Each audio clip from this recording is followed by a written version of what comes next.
তো ভিউয়ার্স, আমার এই মুরগির বাচ্চাগুলোকে লালন পালন পর্যায়ক্রমে আমি আপনাদেরকে দেখাচ্ছি। ডিম থেকে বাচ্চা ফুটতেছে সেগুলো দেখাচ্ছি, এবং বাচ্চা কিভাবে আমি লালন পালন করছি শুরু থেকে। আমি কিন্তু এই বাচ্চাগুলোকে কোনো ভ্যাকসিন ট্যাকসিন কিছু দিই নাই। এই বাচ্চাগুলো এভাবেই আছে, আর আমি ইনশাআল্লাহ এই বাচ্চাগুলো এইভাবেই পালবো। কারণ এই বাচ্চাগুলো পারফেক্ট ভাবে ব্রোডিং হচ্ছে। যেহেতু একটা বাচ্চাকে পারফেক্ট ভাবে ব্রোডিং করতে পারলে সেই বাচ্চাগুলো থেকে আপনি ভালো একটা পারফরমেন্স পাবেন। সেই বাচ্চাগুলো সুন্দর থাকবে, ভালো থাকবে, সুস্থ থাকবে এবং সুস্থ সবল ভাবে ডিম বাচ্চা করবে। এটার একটা বিশেষত্ব, যদি আপনি সুন্দরভাবে ব্রোডিং করতে পারেন এবং খাবার দাবার ঠিক মতো দিতে পারেন। বাচ্চাগুলো দেখেন, এই বাচ্চা যে 3-4 দিন আগের বা 5 দিন আগের বোঝা যায় না। বাচ্চাগুলো কত সচ্ছল, কত বড় হয়ে গেছে মাশাআল্লাহ।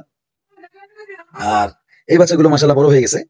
এই বাচ্চাগুলো আমি একদিনের বাচ্চা কিনছিলাম, 5টা বাচ্চাই ছিল। ওই লোকের কাছে আমি বলছি 5টাই দিয়ে দেন।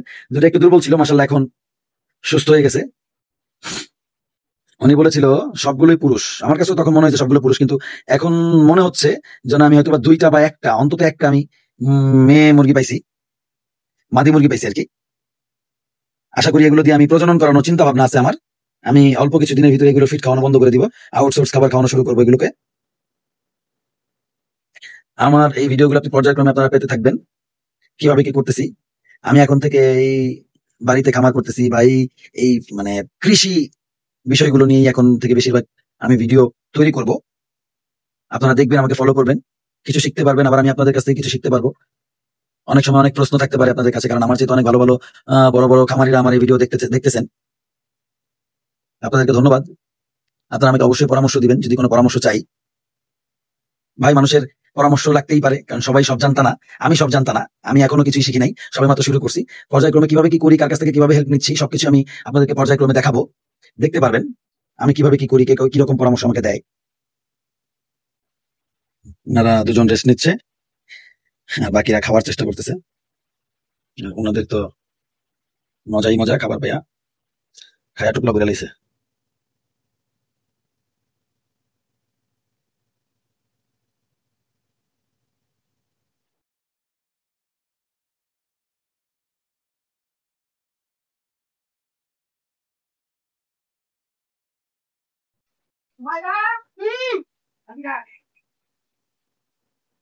দেখেন, আরেকটা জিনিস আপনাদের দেখাই। এটা হলো আমার ইনকিউবেটর। এখানে আবার ডিম বসাইছি, দেশি মুরগির ডিম। কিছুক্ষণের ভিতরে লাইট জ্বলে উঠবে।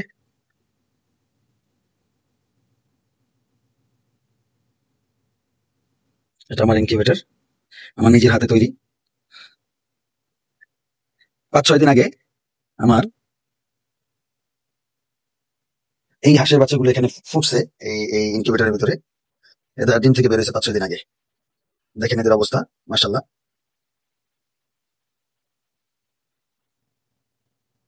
আর এই যে মুরগি, এগুলো হাঁসের সাথেই, মানে হাঁসের 3-4 দিন আগে, হাঁসের বাচ্চা ফোটার 4 দিন আগে এই বাচ্চা কিনছি। বাচ্চার বয়স বেশি হয় নাই, মাশাআল্লাহ।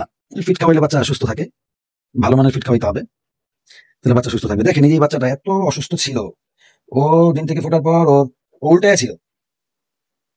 ডিম থেকে ফোটার পর ও উল্টায় ছিল, ও ভাও হয়ে দাঁড়াইতে পারতো না, বসতেও পারতো না। ওরা যেভাবে রাখবো উল্টে যেত। তো মাশাআল্লাহ, আল্লাহর রহমতে দেখেন ও এখন পরিপূর্ণ সুস্থ একটা মুরগির বাচ্চা। ও খুব চ্যাকনা হয়ে গেছে, দেখেন, খুবই সচ্ছল, চালাক চতুর হয়ে গেছে, মাছি ধরতে চাইতেছে, মশা ধরতে চাইতেছে। আসলে এই বিষয়গুলো আমার কাছে খুবই ভালো লাগে, তাই আমি এদেরকেও ভালোবাসি এবং আমি এদেরকে খুবই যত্ন সহকারে লালন পালন করি। দেখেন হাঁসের বাচ্চাগুলো।